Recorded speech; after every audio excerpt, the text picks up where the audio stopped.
ലേവ്യരുടെ പുസ്തകത്തിൽ നിന്നുള്ള വായന. അധ്യായം 17. രക്തത്തിൻ്റെ പവിത്രത.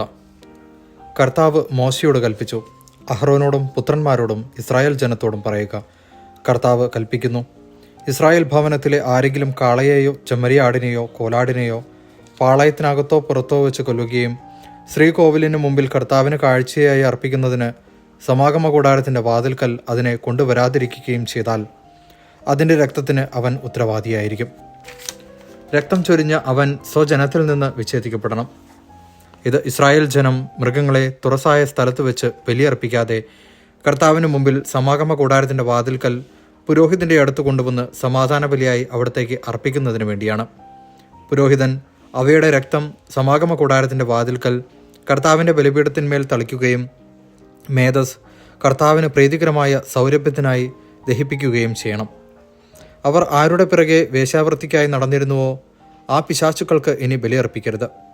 ഇത് അവർക്ക് തലമുറ തോറും എന്നേക്കുമുള്ള നിയമമാണ്. നീ അവരോട് പറയുക, ഇസ്രായേൽ വംശത്തിൽ നിന്നോ അവരുടെ ഇടയിൽ വസിക്കുന്ന വിദേശികളിൽ നിന്നോ ആരെങ്കിലും ദഹനബലിയോ മറ്റു ബലികളോ അർപ്പിക്കുമ്പോൾ അത് കർത്താവിന് അർപ്പിക്കാൻ സമാഗമ കൂടാരത്തിൻ്റെ വാതിൽക്കൽ കൊണ്ടുവരാതിരുന്നാൽ അവൻ സ്വജനത്തിൽ നിന്ന് വിച്ഛേദിക്കപ്പെടണം.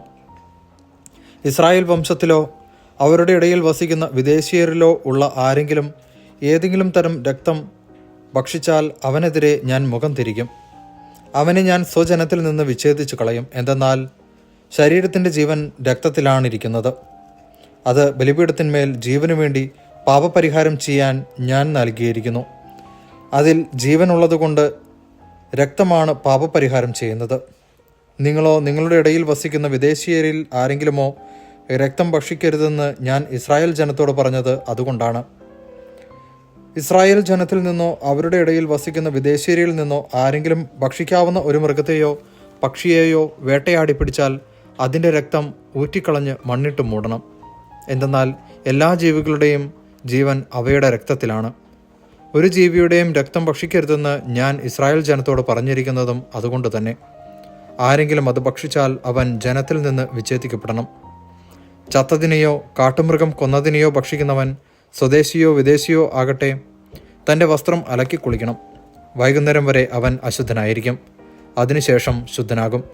എന്നാൽ തൻ്റെ വസ്ത്രം അലക്കാതെയും കുളിക്കാതെയും ഇരുന്നാൽ അവൻ കുറ്റക്കാരനായിരിക്കും. ദൈവവചനമാണ് നാം കേട്ടത്.